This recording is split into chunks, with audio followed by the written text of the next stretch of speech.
गणाधिपते श्री सरस्वत्यै नमः। श्री गुरुभ्यो नमः। ओम नमो भगवते वासुदेवाय। ओम नमो भगवते वासुदेवाय। ओम नमो भगवते वासुदेवाय। नारायणं नमस्कृत्य नरं चैव नरोत्तमं देवीं सरस्वतीं व्यासं ततो जयमुदीरये। ओम श्री परमात्मने नमः।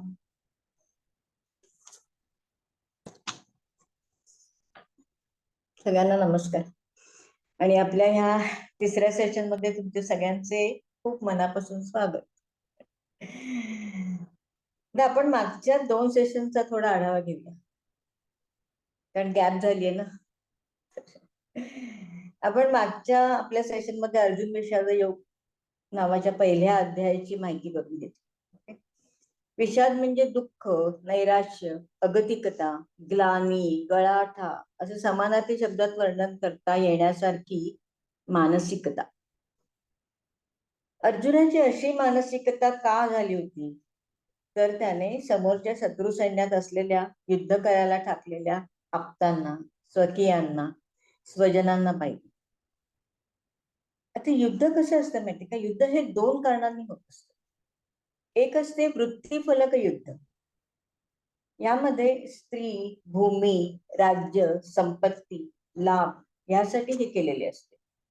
आणि दुसरे जे असते ना, ते असते धर्मयुद्ध। ते मात्र न्याय, सत्य आणि धर्म यासाठी असते। मुघलांनी आणि ब्रिटिशांनी आपल्याशी केलेले युद्ध हे वृत्तीफलक होते। भारताची सुजलाम सुफलाम भूमी आणि प्रचंड संपत्ती बळकवण्यासाठी। आणि शिवाजी महाराजांनी जे युद्ध केले ना, ते मात्र स्वराज्य मिळवण्यासाठी। त्यांनी केलेले हे धर्मयुद्ध होते। धर्माच्या विरोधात किंवा तत्वाच्या विरोधात जाणाऱ्या स्वजनांनाही मारावे लागते, जसे भगवंतांना श्रीकृष्ण रूपात आल्यावर आपल्या मामालाही मारावे लागते। अर्जुनाला युद्धभूमीवर आलेली अगतिकता, शोक हा मात्र अस्थानी होता आणि अवेळीही होता। शोक करणारा आपल्या कर्तव्यापासून वंचित होतो। अर्जुनाचा शोक हा अहंकार युक्त होता बरं का। यांना मी कसे मारू हा विचार करताना अहंकार आहे। त्याला वाटत होते मी मारणारा आणि हे बिचारी मरणारे। समोर खरे तर सगळेच बलाढ्य होते। ज्यांनी त्या सगळ्या विद्येत पारंगत केले ते गुरुवर्य द्रोणाचार्य होते। भीष्माचार्यांचा पराक्रम तर सर्वसुतच होता। दुर्योधन, कर्ण हेही अत्यंत शूरवीर योद्धे होते। या सगळ्यांना मारल्यावर होणाऱ्या परिणामाचे विदारक वर्णनही त्याने केले आहे। स्त्रिया विधवा होतील, आमच्या पितरांना पाणी देणारे कोणी उरणार नाही, आम्ही नरकात जाऊ, आमचे पितर नरकात जातील, वगैरे वगैरे। मोहग्रस्त अवस्थेतील त्याचे तर्क बघितले, त्याची गोंधळलेली मनस्थिती बघितली आणि किंकर्तव्य विमूढ अवस्था बघितली। हे सगळे त्याचे तर्क परमेश्वराने शांतपणे ऐकून घेतले का? या ठिकाणी आपल्याला परमेश्वर व्यवहारी जगात कसे वागावे हेही शिकवत आहेत। काय शिकतोय आपण? तर अशी सिच्युएशन आली की एखादी गोंधळलेली व्यक्ती संमूढ मनस्थितीत येऊन आपल्या जवळ व्यक्त होत असेल, तर शांतपणे सगळे तिचे म्हणणे ऐकून घ्यावे, लगेच रिॲक्ट होऊ नये। इथे तर परमेश्वरांनी एका नुसत्या ऍक्शनने अर्जुनाचा अहंकार पण उतरवला। पश्य म्हणून समोरचे प्रचंड बलाढ्य शूरवीर योद्धे दाखवले आहेत। श्रीमद भगवद्गीतेमध्ये सांगताना मला हे प्रतिपादन करायचं आहे, हे म्हणायचं आहे की हे तत्वज्ञान फक्त मुमुक्षूंसाठीच नाही, ज्यांचे मोक्षप्राप्तीसाठी प्रयत्न आहे त्यांच्यासाठी नाही, तर व्यवहारातल्या प्रत्येक व्यक्तीसाठी आहे। प्रत्येक वागणुकीमध्ये, वर्तणुकीमध्ये परमेश्वरांनी दाखवून दिलेला मार्ग आपण समजून घेऊ शकतो, अभ्यासाने आत्मसात करून घेऊ शकतो। आणि रोजच्या प्रसंगामध्ये त्या मार्गावर चालण्याचा प्रयत्नही करून घेऊ शकतो. रोजच्या प्रसंगामध्ये परमेश्वराने दिलेल्या किंवा शिकवलेल्या तत्वज्ञानाची सांगड आपण कशी घालू शकतो याचा जर विचार केला ना, तर आयुष्य खूप सोपे होईल. संपूर्ण मानवजातीसाठी मार्गदर्शक आणि प्रेरक असलेला अपूर्व खजिना आहे. आता सांख्य योगातल्या 5व्या श्लोकात आपण बघितले, अर्जुन म्हणतोय, गुरुन् हत्वा हि महानुभावान् श्रेयो भोक्तुं भैक्षमपीह लोके हत्वार्थकामोऽसु गुरुर्निहैव भुञ्जीय भोगान् रुधिरप्रतिज्ञान्. अर्जुन म्हणतोय, गुरूंना मारण्यापेक्षा भिक्षा मागणे मला श्रेयस्कर वाटते. क्षत्रियाला आणि गृहस्थ धर्मात आचरण करणाऱ्याला भिक्षा मागणे मान्यच नाही. क्षत्रियाची व्याख्या आपण बघितली, रक्षती इति क्षत्रिय. ज्यांचा धर्म दुसऱ्यांचे रक्षण करणे आहे त्यांनी स्वतःचं रक्षण तर करायलाच हवे ना. रक्तलांछित भोगही मला नकोय असंही म्हणतोय तो. आणि अशी एक युक्ती आहे की भिक्षा पात्र घेणे जळू जेणे लाजिरवाणे. पण अर्जुनाला तेही चालणार आहे. पुढचा श्लोक बघूया. न चैतद्विद्मक्कतरन्नो गरीयो यद्वा जये मैरिवानो जयेयो यानेव हत्वा न जिजीविषामस्ते वस्थिता प्रमुखे धार्तराष्ट्रा. काय योग्य आहे कळत नाही, कोण जिंकेल तेही कळत नाही, त्यांना मारून जगण्याची इच्छा नाही, असेही म्हणतोय तो. पुढच्या श्लोकामध्ये म्हणतोय, कार्पण्य दोषोपहत स्वभाव पृच्छामि त्वां धर्म सम्मूढ चेता यच्छ्रेयस्या निश्चितं ब्रूहि तन्मे शिष्यस्तेऽहं चाधिमान् त्वां प्रपन्न. कार्पण्य दोष याचा अर्थ आपण बघितला. दैवी संपदा असताना हीनतेमध्ये जगणे. दैवी संपदा आहे पण तरी सुद्धा जगणं मात्र हीनतेमध्ये. याचा अर्थ कार्पण्य दोषाने व्यापलेला. आता अर्जुन म्हणतोय, शरणागत झाला तर अर्जुन, आणि मला श्रेयस काय आहे ते सांग म्हणतो. आता श्रेयस म्हणजे काय, तर श्रेयस म्हणजे पारलौकिक कल्याण. जे कल्याणकारी आहे ते श्रेयस. आणि प्रेयस म्हणजे, तर प्रेयस म्हणजे इहलौकिक कल्याण. इहलोकातली सत्ता, संपत्ती, सामर्थ्य, वैभव, ऐश्वर मिळवणे हे प्रेयस आहे. आता आपण व्यवहारामध्ये बघितलं तर काय सांगता येईल आपल्याला, सकाळी लवकर उठणे हे श्रेयस आहे. पण प्रेयस काय, तर आणखी थोडा वेळ झोपूया. आणि प्रेयसाचा त्याग आणि श्रेयसाचा स्वीकार हे आत्मकल्याणासाठी असते आणि हे आवश्यक आहे. श्रेयसाचा स्वीकार करा आणि प्रेयस आपोआप मिळणार आहे असं म्हणतात संत. एकावर एक फ्री आहे. आता अर्जुनाने शरणागती पत्करली आहे. प्रपन्नम म्हणजे शरण आला. आपले जर कल्याण करून घ्यायचे असेल ना, तर 2 गोष्टी आवश्यक आहेत. एक म्हणजे परमेश्वरासमोर शरणागत होणे आणि परमेश्वराने जे जे दिले त्याबद्दल त्यांची कृतज्ञता व्यक्त करणे. तर याबद्दलची एक कथा सांगते. एक संत असतात. अशी ख्याती होती की परमेश्वर त्यांच्याशी बोलतात. असेच रस्त्याने ते जात असताना त्यांना एक श्रीमंत व्यक्ती भेटते. तो श्रीमंत माणूस त्यांना सांगतो की महर्षीजी, आप मेरा एक काम करोगे, माझे एक काम कराल का? महर्षी म्हणतात, हाँ जरूर. तर तो म्हणतो, परमेश्वर मतलब भगवान आपसे हमेशा बातें करते हैं, तो उनसे ये कहना, तर त्यांना हे सांगा की मला आतापर्यंत तुम्ही खूप दिलं, अगदी प्रमाणाबाहेर दिलं, तर आता देणं बंद करा. इतकं सांभाळणं मला शक्य नाही. महर्षी म्हणतात, ठीक आहे, देतो तुमचा निरोप. महर्षी पुढे जातात आणि त्यांना मग गरीब व्यक्ती भेटते. गरिबीमुळे त्याच्या अंगावर एकच फाटकेचे वस्त्र उरलेले असते. तो या महर्षींना म्हणतो, परमेश्वर तुम्हाला भेटतात, ते तुमच्याशी बोलतात ना, मग त्यांना एक सांगा ना, कुछ तो दे दे, काहीतरी मला द्या असं सांगा त्यांना. अगदीच फाटका माणूस आहे मी. महर्षी म्हणते, ठीक आहे, देतो तुमचा निरोप. काही दिवसांनी परतीच्या वाटेवर परत तो गरीब माणूस भेटतो. तो विचारतो, आपने भगवान तक मेरी फाईल पहुंचाई क्या? माझी तक्रार सांगितली का त्यांना? महर्षी म्हणतात, हो, हाँ बताया ना उन्हें. मग गरीब माणूस विचारतो, तो क्या कहा? तर महर्षी म्हणतात, उन्होंने कहा कि पहले आप मेरा शुक्रिया अदा करो. आधी कृतज्ञता व्यक्त कर, मग तुला काय हवे ते देतो बघ. गरीब माणूस म्हणतो, काहे की शुक्रिया? क्या दिया है उन्होंने? एक फटा हुआ वस्त्र, वो भी हवे से उड़ जाएगा. शुक्रिया करने लायक कुछ है ही नहीं. त्याचं असं म्हणणं असं, कृतज्ञता दाखवण्यासारखं माझ्याकडे काहीही नाही. महर्षी म्हणते, ठीक आहे, तुझी मर्जी बाबा. मग पुढे जातात. तर तो श्रीमंत माणूस भेटतो त्यांना. त्यालाही महर्षी सांगतात, परमेश्वराने तुला सांगितले आहे कि शुक्रिया अदा करना बंद करो अभी, तब मैं बंद कर दूं आपको देना. माझ्याबद्दल कृतज्ञता व्यक्त करणं तर बंद कर, मी तुला देणे थांबवतो. तर तो माणूस म्हणतो, वो तो मुझसे होगा नहीं. हर पल हर क्षण भगवान की याद करना और शुक्रिया अदा करना, यही तो मेरी जिंदगी है. महर्षी हसतात, म्हणतात, मर्जी तुझी. आता ह्या विचारामधल्या आणि आचारामधल्या तफावतीने आपल्या भोवतालची परिस्थिती आपणच निर्माण करत असतो. विचार तुमचे स्वच्छ आणि चांगले पाहिजे, आचार शुद्ध हवे.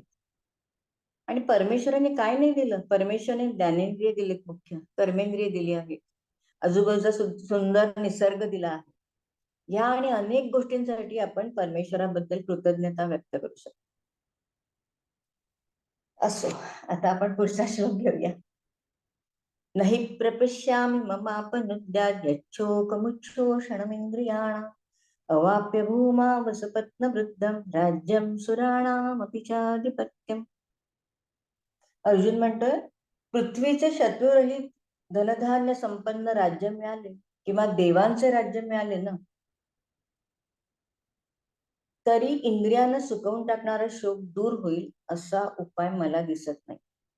असपत्नम म्हणजे शत्रुरहित निष्कंटक राज्य. हे जरी मिळालं तरी माझा शोक दूर होईल असं वाटत नाहीये मला. आता संजय उवाच, एवमुक्ता ऋषिकेशं गुडाकेशः परन्तप न योत्स्यति गोविंद मुक्त्वा तूष्णीं बभूवः. इथे संजयाने धृतराष्ट्राला परंतप म्हणून संबोधले आहे. कारण राज्य येतं त्याचे, संजयाचे राजे धृतराष्ट्र होते. परंतप म्हणजे काय? तर दुसऱ्याला त्रास किंवा ताप देण्याची क्षमता असलेला. तिसऱ्या श्लोकात भगवंतांनी अर्जुनाला परंतप म्हटले होते, आणि इथे संजयाने अर्जुनाला गुडाकेश म्हटलंय. गुडाकेश म्हणजे निद्रेवर ताबा असलेला. गुडाकेश अतिशय सुंदर संबोधन आहे सगळीकडे, आणि त्या संबोधनाच्या मागेही काही अर्थ आहे. संजय पुढे म्हणतोय, तमुवाच ऋषिकेश प्रसन्निव भारत सेनयोरुभयोर्मध्ये विषेदन्तमिदं वचः. सैन्याच्या मध्यभागी शोक करणाऱ्या अर्जुनाला भगवंत प्रहसन्नीव म्हणजे हसून प्रसन्न मुद्रेने म्हणत आहेत. आता इथे अर्जुनाला काय संबोधन आहे? तर भारत म्हणून संबोधन. संजयाने त्याला भारत म्हटलं. तर भारत म्हणजे काय? तर भा म्हणजे बुद्धी आणि रत म्हणजे रममाण झाले. बुद्धीमध्ये जो रममाण आहे असा अर्जुन. अशा बुद्धिमान पण सद्य परिस्थिती ध्येयापासून ढळलेला, किंकर्तव्य विमूढ झालेल्या, न योच्च असं म्हणणाऱ्या अर्जुनाला भगवंत आता उपदेश करीत आहे. असा उपदेश की जो संपूर्ण मानव जातीच्या उद्धारासाठी तर आहेच, पण डोळ्यावर जी आपण झापडं घेऊन जगत असतो ना, ती झापडं दूर करून खाडकन जागे करून सत काय असत काय याचे ज्ञान देत आहेत. श्री भगवान वाच, अशोचानन्वशोचस्त्वं प्रज्ञावादांश भाषसे गतासु न गतासूंश नानुशोचन्ति पंडिताः. 11वा श्लोक आहे हा. इथून सुरू झालं परमेश्वराचं तत्वज्ञान. अशोचान म्हणजे शोक करण्यास योग्य नसणाऱ्या माणसांच्यासाठी त्वम अन्वशोचः, शोक करीत आहेस आणि युक्तिवाद मात्र एखाद्या बुद्धिमानासारखा घाल. का बरं ते शोक करण्यास योग्य नव्हते? कारण पहिल्या अध्यायात त्याने स्वतः अर्जुनाने त्यांना म्हणजे कौरवांना आततायी म्हटलेले आहे. आततायी किंवा अतिरेकी कोणाला म्हणायचे याची लक्षणं ही धर्मग्रंथात दिलेली आहेत. आता काय ती लक्षणं? तर दुसऱ्याची जमीन बळकावणारा, विष देऊन मारणारा, दुसऱ्याच्या घराला आग लावणारा, वगैरे वगैरे. आणि हे सगळे कौरवांनी केले होते. भीमाला विष देण्याचा प्रसंग असो, लाक्षागृहाचा प्रसंग असो, आणि अत्यंत घृणास्पद म्हणजे द्रौपदीचा झालेला अपमान. म्हणून नक्कीच ते शोक करण्याच्या योग्यतेचे नव्हते हे भगवंत सांगत आहे. पुढे म्हणतायत गतासून गतासूंच नानुशोचंती पंडिता. आसू म्हणजे काय? तर आसू म्हणजे प्राण. ज्यांचे प्राण निघून गेलेले आहेत, जे मृत झाले आहेत आणि ज्यांचे प्राण गेलेले नाहीत किंवा जिवंत आहेत, त्याचाही शोक पंडाबुद्धी असलेले लोक करत नाही. नानुशोचंती पंडिता ना, पंडित म्हणजे पंडाबुद्धी असलेले लोक. आता बुद्धीलाही वेगवेगळे संबोधन आहेत बरं का. बुद्धीचे स्तर आहेत. बुद्धी, धी, मेधा, प्रज्ञा, पंडा. पंडा म्हणजे खूप वरची पातळी असलेली बुद्धी. पंडा म्हणजे ज्याला शाश्वत काय आणि अशाश्वत काय हे कळतंय आणि जो अशाश्वताचा त्याग आणि शाश्वताची धारणा करून घेतो, तो पंडा बुद्धीचा मनुष्य. सारासार विचार करून योग्य निर्णय घेणार पंडा बुद्धीचा मनुष्य. आणि पंडा बुद्धी असलेला म्हणून तो पंडित. आणि परमेश्वराचं किती इतकं सुंदर आहे. पंडा असे म्हणतात असं सांगतात ते स्वतः परमेश्वर आहे, तरी पंडितांना हे देतात. असं हे ऐकताना सुद्धा वाचताना सुद्धा खूप आश्चर्य वाटतं. शोक आणि दुःख, आता यात काय फरक आहे ते बघूया. अर्जुनाला शोक झाला होता, अर्जुनाला दुःख नव्हतं. ते शोक हा ना मनाला होतो आणि दुःख हे शरीराला होतं. माझं डोकं दुखत आहे, ही वेदना आहे, दुखणे आहे, तेव्हा मी शोकात आहे असं म्हणत नाही. पण जवळच्या व्यक्तीला त्रास झाला तर मला शोक होतो. म्हणजे मनाला त्रास होणाऱ्या गोष्टी या शोचनीय असतात. आता गतासून गतासूंच हे बघूया. याबद्दल व्यवहारातील स्थिती बघूया. घडलेल्या गोष्टी आणि भविष्यात घडणाऱ्या गोष्टी. गतासून आगतासून. आपण बऱ्याच वेळा भूतकाळातली अप्रिय घटना विसरत नाही. कोणाशी झालेले मतभेद असो की एखादी आपली प्रिय वस्तू हरवली गेली असेल तर आपण विसरत नाही, स्वतःला त्रास करून घेतो. तर अशा अशाश्वत घटनांचा खेद न करून घेणे, बीटर पेल चघळत न बसणे हे आपल्या हातात आहे. एका विदुषींनी त्याबद्दल कबीरांचा एक छान दोहा सांगितला. कबीर काय म्हणतात, मी एक आश्चर्यकारक गोष्ट बघितली. कोणती ती? मृत गोष्ट जीवित गोष्टीला खात आहे. हे बघ कसं शक्य आहे, मृत गोष्ट जीवित गोष्टीला खात आहे? तर ह्याचं उत्तर आहे मागच्या त्रासदायक गोष्टींच्या मृत क्षणाचा. क्षण गेलाय निघून, तो तो मृत झालाय. त्या क्षणाचा विचार करून आत्ताचा क्षण वाया घालवत आहे. आत्ताची वेळ ज्याचा काही विचार करून उपयोग नाही अशा घटनांचा विचार करून वर्तमान काळाचा व्यय करत आहे, वर्तमान काळाचा नाश करत आहे, आत्ताचा क्षण खराब करत आहे. म्हणून मृत गोष्ट जीवित गोष्टीला खाते असं म्हटलंय त्याने. खूप छान आहे त्यांचा तो दोहा. बघू पुढच्या वेळेस काही शक्य झालं तर मी लिहून काढीन ते. तसे आगतासूंच, भविष्य काळाची चिंता करून वर्तमान अस्वस्थ करून घे, हे आगतासूंच. आता आपण हा व्यवहारातला गतासून आणि गतासूंच. आता पुढचा श्लोक 12वा. आता पुढच्या श्लोकात डायरेक्ट आत्म्याविषयी बोलायला सुरुवात करतात परमेश्वर. अर्जुनाची आता मनोभूमिकाही बदललेली आहे बरं का. तो शिष्य आहे म्हणतोय, शरणागती पत्करलेली आहे. शिष्यस्तेहम शाधिमान त्वाम प्रपन्नम म्हटलंय.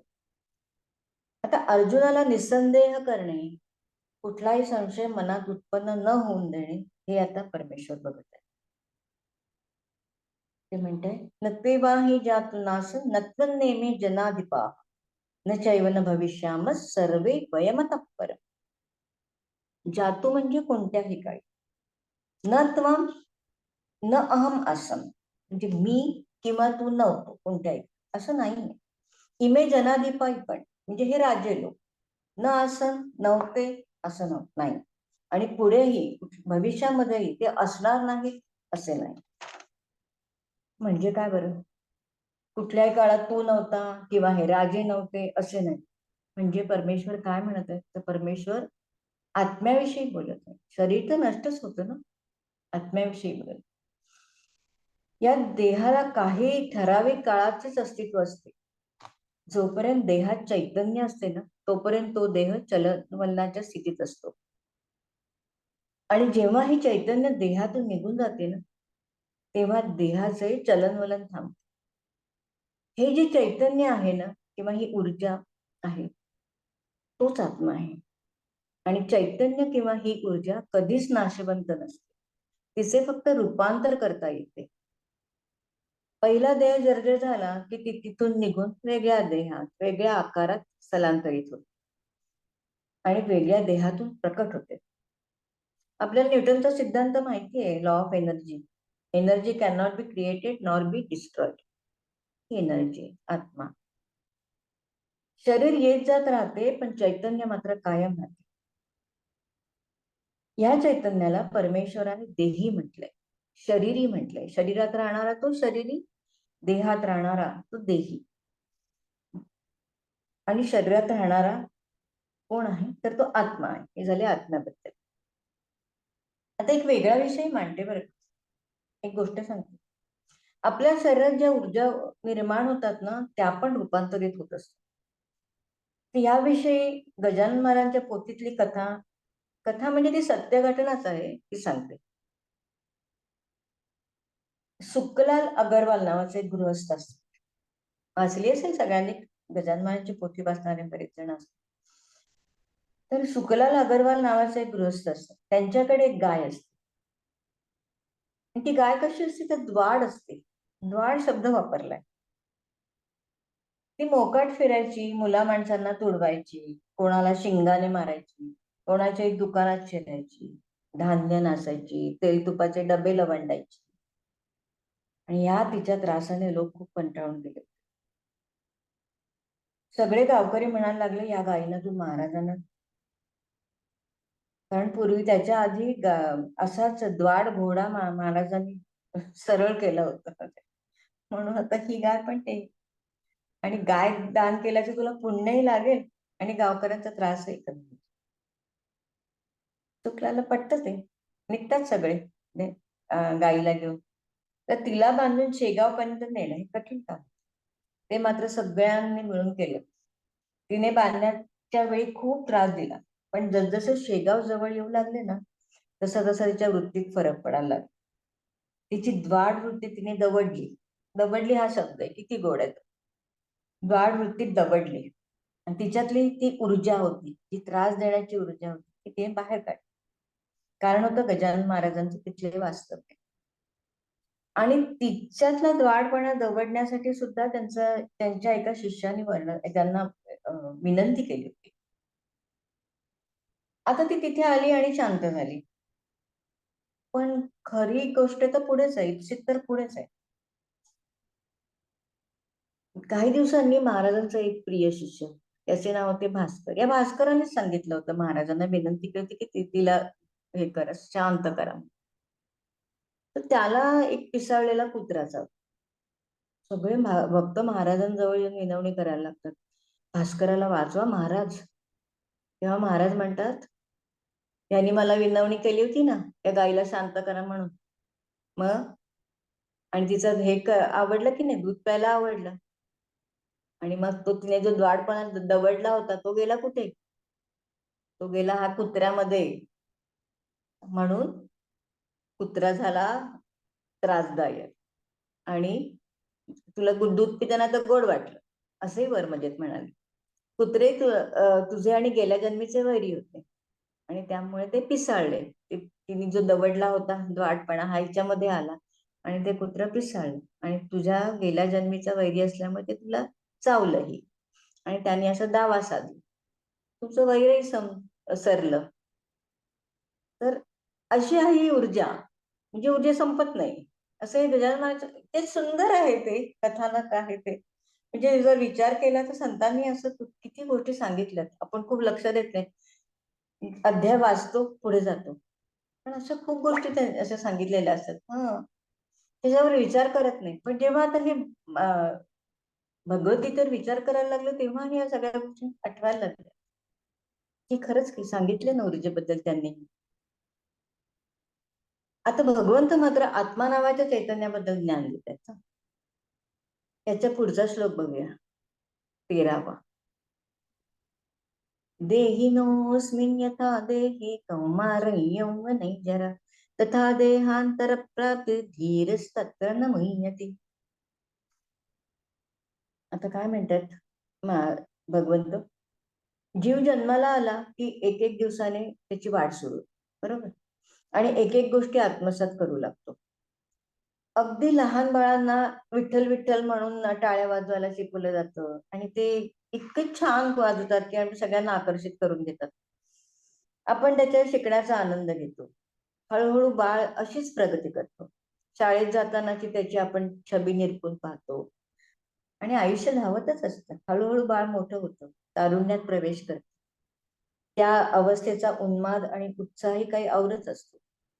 ही पण अवस्था संपते आणि वार्धक्य येते. तर परमेश्वर म्हणत आहे, जीवात्म्याला या देहात बालपण, देहिनोस्मिन यथा देहे कौमारे यौवने जरा,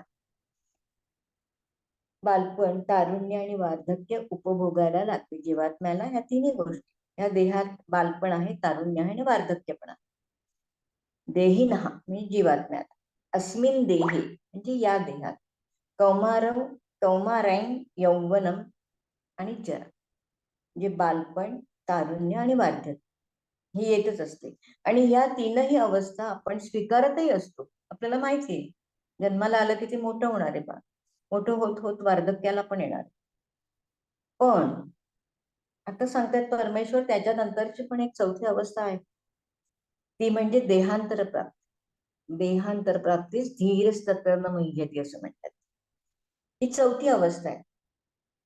याचा अर्थ दुसरे शरीर मिळणे, देहांतर प्राप्ती, देहांतर दुसरं शरीर. आणि ही अवस्था स्वीकारताना मात्र आपल्याला त्रास होतो. कसं आहे बघा, नोकरी करत असताना एका डिपार्टमेंट मधून दुसऱ्या डिपार्टमेंट मध्ये जर हे झाली, ट्रान्सफर झाली, किंवा शहर बदलावे लागले, घर बदलावे लागले, तरी आपल्याला त्रास होतो. पटकन नवीन वातावरणाशी जमवून घेता येत नाही. इथे तर परमेश्वर सांगते की देह बदलायचा आहे. मग ही अवस्था मी दिली आहे तुम्हाला, ती पण तुम्हाला ऍक्सेप्ट करायची. पण या स्थित्यंतराला आपण सामान्य माणसं घाबरतो. पण भगवंत काय म्हणतात, धीरच तत्र न मुह्यति. धीर म्हणजे कोण?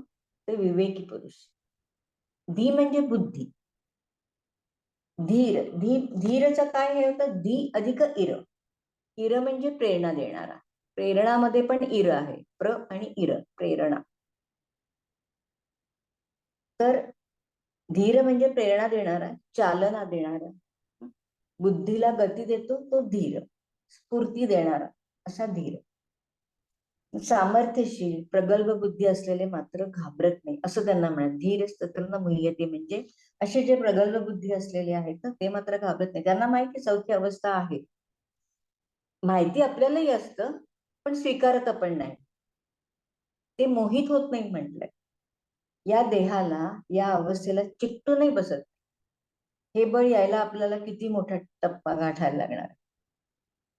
विवेकी व्हायचंय आपल्याला, चौथ्या अवस्थेसाठी घाबरायचं नाहीये. म्हणजे हा असा अध्याय आहे ना, हे खूप कठीण आहे सगळं तत्वज्ञान, पण बघूया सोपं करून. देहाला आता काय म्हणतात की देहाला 6 परिवर्तन असतात. कुठली 6 परिवर्तन? तर अस्थि म्हणजे अस्तित्व येतं, जेव्हा दिवस जातात आपण म्हणतो, ते बाळ जेव्हा जन्माला येणार याची चाहूल लागते, ते अस्तित्व. जायते, जायते म्हणजे जन्म घेतं. तिसरं विपरिणमते म्हणजे बदल होत जातो, मोठं होत जातं. नंतर वर्धते, मोठे मोठे आणखीन होते, वाढीच्या वयापर्यंत मोठे होते. मग नंतर 5वी अवस्था येते, अपक्षी येते म्हणजे जीर्णता येते. आणि 6वी प्रणश्यती म्हणजे नाहीसा होतो देह. ही 6 परिवर्तन आहे आणि ती आपण ऍक्सेप्ट करणं जरा थोडं कठीणच जातं. इथपर्यंत आपण प्रणश्यतीपर्यंत आलो की आपल्याला कळत नाही याच्या पुढे काय आहे. पण परमेश्वर सांगतायत सोपं सोपं. आणि त्यांनी काय म्हटलंय त्याच्या अवस्थेसाठी अर्जुनाच्या 14वा श्लोक. मात्रा स्पर्शास्तु कौंतेय शीतोष्ण सुख दुःखदा आगमा पायिनो नित्या तांसी तिक्षस्व भारत. मात्रा मा म्हणजे मोजणे. मात्रा ह्या मोजल्या जातात. म्हणजे कुठल्या असतात मात्रा? नृत्याच्या असतात, गायनाच्या असतात. औषध पण मात्रांमध्ये दिलं जातं. आयुर्वेदिक औषध हे मात्रांमध्ये असतं. वैद्य लोक जे देतात ते मात्रा असतात. इथे परमेश्वरांनी अर्जुनाला कौंतेय म्हटले बरं का, कुंतीपुत्र असे संबोधले. आता आपण मात्रा स्पर्शास्तु कौंतेय शीतोष्ण सुख दुःखदा, आता याचा अर्थ बघूया. तर आपली पंचेंद्रियांचा आणि त्यांच्या पंचविषयांचा संयोग झाल्यास सुखद किंवा दुःखद अनुभव येतात. आता ते कसे बघू? पंचेंद्रिय म्हणजे कुठली आणि त्याचे पंचविषय म्हणजे कुठले? तर इंद्रिय झालं डोळे, तर डोळ्याचा विषय काय? बघणे. इंद्रिय झालं त्वचा, त्वचाचा विषय काय? ज्ञानेंद्रिय, ही सगळी स्पर्श. कान, कानाचा विषय ऐकणे. रसना, जीभ, जीभ चव घेणे. नाक, नाकाचा विषय आहे सुगंध किंवा वास. आता ह्यांचे संयोग कसे? तर डोळ्यांनी सुंदर दृश्य बघितले की आनंद होतो, म्हणजे इंद्रियाचा विषय. हा पंचविषय, पंचविषयापैकी एक इंद्रिय आणि त्याचा विषय यांचा संयोग झाला की आपल्याला आनंद होतो. आणि ते कसं? तर हे 2 प्रकारे. एखादं त्रास होणारं जर दृश्य बघितलं तर सिनेमामध्ये किंवा कुठल्या टीव्हीच्या सिरियल मध्ये आपण मारामाऱ्या बघतो, भांडण बघतो, तर त्याचा त्रास होतो. म्हणजे डोळ्याला दोन्ही गोष्टी, सुख दुःख तर दोन्ही गोष्टी बघाव्या लागतात. आता त्वचेचा विषय काय? तर स्पर्श. तर गार वाऱ्याची झुळूक आपल्याला आनंद देते, आल्हाददायक वाटते, आणि तेच उन्हाच्या काहिलीने आपल्याला त्रास होतो. तर कानाचा विषय काय? कानाचा विषय आहे ऐकणे. संगीत मुग्ध करतो, तर वादविवाद त्रासदायक होतात. रसना, रसनाचा विषय काय आहे? तर चविष्ट पदार्थ जिभेवर रेंगाळतो, तर एखादा खारट कडू अशा चवीचा पदार्थ मात्र त्रासदायक होतो. आता राहिलं काय? नाक, 5वं इंद्रिय. नाकाचा विषय वास घेणे, श्वास घेणे. सुगंधित उदबत्ती आनंद देते, तर नासलेल्या वस्तूचा वास नकोसा वाटतो. म्हणजे आपल्या आयुष्यात द्वंद्व चालूच असतात. ही जे आता द्वंद्व कुठले कुठले म्हणायचे? ही जय पराजय असतं, सुख दुःख असतं, मान अपमान असतो, उष्ण शीत असतो, जे आता आपण पंचेंद्रियाची बघितले ते हे द्वंद्व असतात. पण हे सगळे द्वंद्व आहेत ना, ते कायम टिकणारे नाही. काय म्हणतात परमेश्वर? आगमा पायनो नित्या असं म्हणतात. म्हणजे हे कायम टिकणारे नाही. हे सगळे तात्पुरता आनंद देणारे, जरा वेळ टिकणारे आणि नाहीसे होणारे. तात्पुरतं दुःख देणारे पण आहे आणि नाहीसे होणारे पण आहे. सुख किंवा दुःख किंवा कोणतेही द्वंद्व आगमा म्हणजे येते, अपायना आणि अनित्या, काही वेळ टिकते आणि नाहीसही होते. ते अनित्य आहेत. अनुकूलता आणि प्रतिकूलता हे येणारे आणि जाणारे आहेत, कायम टिकणारे नाही. म्हणून हे अर्जुना, तू ते सहन कर. तांस तितिक्षस्व भारत असं म्हटलंय. भारत म्हटलंय. आता तितिक्षा म्हणजे काय? सहन करणे. तर तितिक्षा म्हणजे सहन करणे. याची व्याख्या इतकी सुंदर आहे, आचार्यांनी विवेक चूडामणीमध्ये दिली आहे. तितिक्षाचा व्यापक अर्थ आहे सहनम सर्व दुःखांना अप्रतिकारपूर्वकं चिंताविलापरहितं सा तितिक्षा निगद्यते. म्हणजे सगळी दुःख सहन करायची आहेत, शारीरिक, मानसिक, सामाजिक, आर्थिक, पण सहन करताना प्रतिकार करायचा नाहीये, चिंता विलाप करायचा नाही, याला तितिक्षा म्हणायचं. आणि दुःखाचाही सन्मानच करायचा आहे, असं सांगता येतात आहे. परमेश्वर आगमा पायनो नित्या तांसितिक्षस्व भारत. हा सुद्धा तुझं हे जे दुःख आहे ते येणार आहे आणि हे जाणारही आहे काही काळानंतर. आता पुढचा श्लोक बघूया.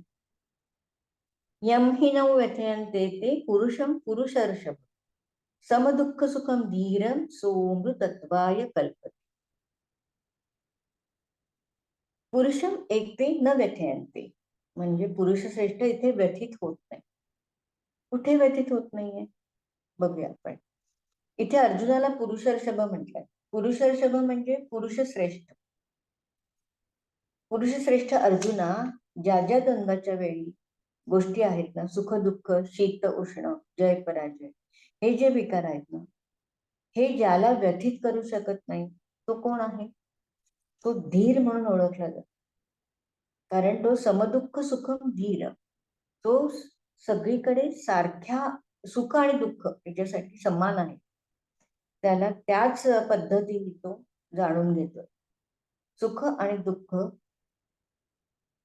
समानतेने वागवतो, असा धीर पुरुष आहे. धीर म्हणजे विवेकी. सह अमृतत्वाय कल्पते असं म्हणतात. तो अमृतत्व प्राप्त करण्याच्या योग्यतेचा होतो, म्हणजे देहातील चैतन्याशी एकरूप. असं जे इथे दिलंय ना, पुढे एक पूर्ण जेव्हा अर्जुन काही प्रश्न विचारतो तेव्हा ह्याचे पण परत त्यांनी उत्तर दिले ह्याच याच्यामध्ये. शेवटी नासतो विद्यते भावो नाभावो विद्यते सतः उभयोरपि दृष्टोऽन्तस्तनयोस्तत्त्वदर्शिभिः. तर हा एक महत्वाचा श्लोक आहे. न असतो भावो विद्यते, म्हणजे असत काही काय गोष्टीला आता कधी. काही सेकंदात बंद होईल कदाचित. बंद झालं की पुन्हा रिजॉईन करूया.